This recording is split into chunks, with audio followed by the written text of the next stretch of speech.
Halo semuanya, perkenalkan nama saya Gary. Tahu nggak sih, aktor yang berperan dalam kesehatan itu tidak hanya tenaga kesehatan yang bekerja di fasilitas pelayanan kesehatan saja loh. Mulai dari masyarakat hingga pemerintah, ada banyak aktor kesehatan yang mempunyai perannya masing-masing. Kira-kira peran setiap aktor itu seperti apa ya? Dan apa hubungan mereka dengan satu sama lain?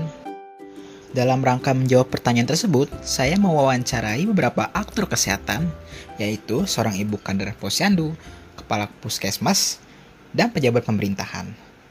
Nah, untuk yang pertama, saya mewawancarai Ibu Siti Komariah atau dipanggil Bu Kokom. Beliau adalah seorang kader posyandu yang beroperasi di salah satu RW di Kelurahan Pondok Cina, Depok. Yuk, langsung saja kita dengarkan. Nah, mungkin boleh dah Ibu kenalin diri. Oh iya, nama saya Ibu Kokom, nama lengkapnya Siti Komaria. Saya juga kader posyandu. Cuman kalau di sini ya antusias ininya warga ada mengadakan posyandu itu pasti setiap balita atau bayi itu ibu hamil juga pasti datang ke posyandu. Gitu. Di sini sih kelurahan itu emang kita lihat, kita pantau, emang benar antusiasnya itu tinggi itu kalau ada posyandu. Oh, COVID berhenti juga? Iya Bu. Oh iya. Karena kita kan COVID ini kan kita tidak boleh ada Kumpul-kumpul. Iya, karena kan kita rentan ya sama bayi itu, sama balita. Makanya ini sudah 2 tahun kita tidak mengadakan kegiatan posyandu. Oh, ada kegiatan jadi. Kecuali cuman ada vitamin. Vitamin, oh ya. Ya, vitamin A. Cuman kita yaitu kalau ada vitamin kita kasih jadwal. Gimana ya? Ya mudah-mudahan cepet inilah pandeminya dan coronanya ya, covidnya. Kangen sama posyandu ini. Tapi kita tetap berjalan data-data aja. Data-data doang berarti. Data ibu hamil aja. Karena kan di posyandu ada programnya kan ibu hamil juga. Wah, lansia ya Bu ya. Data doang sama lansia, Anak-anak, bayi, balita, lansia sama ibu hamil. Itu. Saya itu ya. Tapi kebanyakan yang kegiatannya yang berjalan gitu hamil. Itu data-datanya datang ke rumah ibu-ibu atau gimana? Oh iya, setiap kita ini ada yang hamil, ada yang masalah, kita tanya ke Bu RT karena Bu RT yang kita tahu lingkungan wilayah masing-masing. Iya. Di mana ada yang hamil, nanti kita datengin, kita minta data. Oh iya. Iya, gitu. Sekarang lagi begini ya, tapi karena saya cuman ini aja sih, WA aja. Kita tetap data itu bayi baru lahir. Nah, nanti kita dalam pendataan itu kita tulis nanti sesuatu itu, jadi kita punya data. Terus nanti kita pas ada puskesmas minta data bayi, nah kita udah siap. Kalau yang lansia paling cuma tensi aja sama obat-obatan gitu, obat-obatan apa yang keluhannya lansia. Cuman PMT-nya kita kita harus kasih PMT juga. Udah kayak itu aja ini cerita. Udah. Kasih banget Bu. Iya, saya juga. Wah, ternyata tugas seorang kader posyandu tidak mudah ya. Selanjutnya, saya bersama teman saya Sabrina akan mewawancarai Dr. Mira Miranti Puspitasari MKM selaku Kepala Puskesmas di Puskesmas Tanah Baru Depok.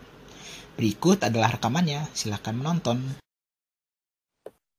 Oke, mulai ya. Nama saya Dr. Mira Miranti Puspitasari MKM. Terus sejak 2020 saya kembali lagi ke Puskesmas Tanah Baru. Berarti jadi kepala Puskesmas Tanah Barunya dari tahun berapa tuh? Januari 2020. Berarti baru 1 tahun lebih ya, kurang lebih. Oke. Dokter, sebelumnya kalau misalnya boleh tahu, kepala puskesmas tuh tugas perannya tuh apa aja sih? Kalau secara ini secara struktur tugas kepala puskesmas itu memang untuk sebagai koordinator kesehatan di wilayah kerjanya. gitu. Jadi kan kalau puskesmas seperti yang diketahui itu berbasis bedanya puskesmas dengan fasilitas kesehatan lain itu kan kalau fasilitas kesehatan lain itu dia tidak memiliki wilayah kerja. Mungkin teman-teman juga lihat dari definisi puskesmas dipelajari ya. Jadi ke bahwa kalau puskesmas itu memiliki wilayah kerja, dari wilayah kerjanya itu jadi nah kepala puskesmas itu sebagai koordinator kesehatan di lingkungan wilayah kerjanya gitu. Mau nanya lagi nih dok, tentang mungkin program di puskesmas di Tanah Baru tuh apa aja gitu? Program dan kegiatan kembali lagi kalau puskesmas itu kan pasti ada satu manajemen puskesmas itu sendiri, yang kedua UKP dan UKM, UKPP dan UKM. UKM juga terbagi menjadi UKM esensial dan UKM pengembangan. Programnya ya sama, pokoknya mulai dari P2P, terus apa namanya kesehatan masyarakat, kesehatan ibu dan anak, gizi, itu semua ada di puskesmas. Terus terkait kegiatan UKM memang terus terang kami sejak pandemi COVID ini kegiatan UKM yang sifatnya mengumpulkan massa, misalnya kayak posyandu, posbindu, itu belum dilakukan lagi karena memang belum ada izin juga dari pemimpin wilayah itu sendiri ya, dari Pak Lurahnya karena memang wilayah kerja kami itu termasuk yang kasusnya masih tinggi, jadi belum dilakukan. Nah, kalau saya boleh tahu, kan kalau kita bikin suatu program atau mau melaksanakan kegiatan itu kan pasti ada perencanaannya gitu kan. Nah, kalau di puskesmas itu perencanaan, dari mulai perencanaan, terus nanti pelaksanaan, terus evaluasi itu gimana, Mek? Oke, terkait perencanaan kita kembali lagi ke manajemen puskesmas itu sendiri. Jadi secara idealnya bahwa seperti yang diketahui bahwa setiap program dan kegiatan kita harus menginduk kepada yang di atas kita. Puskesmas membuat Renstra 5 tahunan ada gitu yang menginduk kepada Renstra Dinkes. Renstra Dinkes juga akan menginduk kepada RPJMD Kota Depok dan RPJMN atau program kesehatan atau Renstra Kementerian Kesehatan itu sendiri gitu. Jadi kita bikin Renstra 5 tahunan. Setelah ini, saya dan Sabrina mewawancarai Dr. Hidayat selaku Kasudip Kesejahteraan Masyarakat Bapeda Depok. Silakan menonton. Setelah gimana? Sabrina tadi? Ya. Apa? Ya, jadi yang pertama mungkin perkenalan dulu Om. Kenalan, gitu. Iya, saya Dr. Hidayat ya.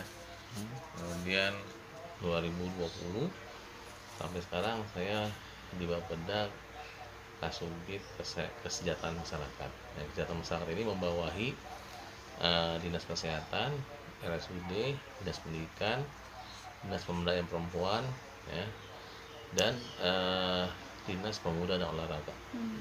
Kalau misalnya tadi kan Om Kasubdit Kesejahteraan Masyarakat ya. Itu kalau di kesejahteraan masyarakatnya sendiri di Subdit itu kira-kira perannya apa nih? Ya gini kan, kalau Bapeda itu perencana ya. ya. Perencanaan program. Jadi kita merencanakan program. Kita buat programnya seperti apa, sesuai nggak dengan RPJMD, dengan Renstra mereka, kemudian baru ditetapkan ya. Itu mungkin kita mengontrol perencanaan program dan evaluasi sebenarnya. Tapi banyak koordinasi di situ. Selama 2 tahun ini kan ada pandemi gitu Pak. Iya. Nah itu ke perubahan perencanaan bagaimana kalau yang selama pandemi itu? Jadi selama pandemi ini berubah, tapi banyak ngurangin gitu loh. Ya namanya refocusing ya. Ya sebenarnya sih penghematan. Jadi kegiatan-kegiatan kemarin masing-masing perangkat daerah itu kita kurangin sesuai dengan kebutuhan ya. Ya, kalau di anggaran itu ada namanya program. Di bawah program ada di atas itu ada visi misi ya, visi misi. Kemudian di bawah visi misi itu ada tujuan. Nah, kemudian tujuan ini kan ada indikatornya. Gitu. Nanti kalau di kesehatannya namanya nanti indeks kesehatan. Tapi kalau nih di kita ini rencana kita indeks kesehatan itu udah masuk ke IPM aja. Tapi nanti di indeks di tujuan perangkat daerahnya kita ambil agak lebih gampang menilainya tujuan kinerja ini daerah adalah kita mengambil angka kematian ibu dengan angka stunting. Berarti kalau indikator kesehatan kota lebih fokus ke tadi ya AKI sama stunting ya? Nah itu kan keluaran IKD-nya. IKD-nya. Ya, sebenarnya nggak juga ya, sebenarnya fokus semuanya, tapi indikatornya kita nilai itu. Wah, sangat menarik ya wawancara-wawancara tadi. Ternyata aktor kesehatan selain ada di berbagai macam lintas sektor, peran dan fungsi mereka memiliki hubungan satu sama lain loh. Dari hasil wawancara tersebut, dapat kita lihat hubungan antara aktor kesehatan di pihak Bapeda, Puskesmas, dan kader Posyandu. Hubungan yang dapat digambarkan adalah sebagai berikut. Yang pertama, Bapeda bersama perangkat daerah yang lain menetapkan indikator kesehatan di Kota Depok, yang antara lain angka kematian ibu dan angka stunting. Nah, dari indikator tersebut, pemerintah daerah mengalokasikan anggaran untuk pencapaian indikator. Salah satunya dengan menurunkan anggaran ke Puskesmas. Lalu Puskesmas menjalankan upaya kesehatan masyarakat, dan di upaya ini Puskesmas memberdayakan masyarakat untuk berperan aktif sebagai kader kesehatan, contohnya kader Posyandu. Nah, seperti itu deh hubungan antara peran dan fungsi aktor kesehatan. Memang pada dasarnya kerjasama merupakan hal yang krusial untuk mencapai tujuan. Kerjasama ini juga harus disertai dengan administrasi dan manajemen yang bagus pula.